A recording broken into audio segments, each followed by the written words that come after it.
Hi everyone, welcome back to Crypto Basics. In today's episode, we will be learning how to download CoinStats application on your iOS device. To download the CoinStats app on iOS, first of all, open your App Store on your iOS device and then go to the search bar at the top and type in CoinStats. Once you find the application in the search results, look for this app and then tap on the install or the get button to start downloading the CoinStats app on your iOS device. Wait for a couple of minutes and your application download should begin.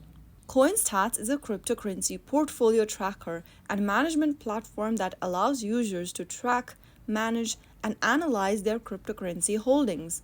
It supports a wide range of cryptocurrencies and integrates with many popular wallets and exchange. Wait until the app gets downloaded and you can simply launch it open in no time.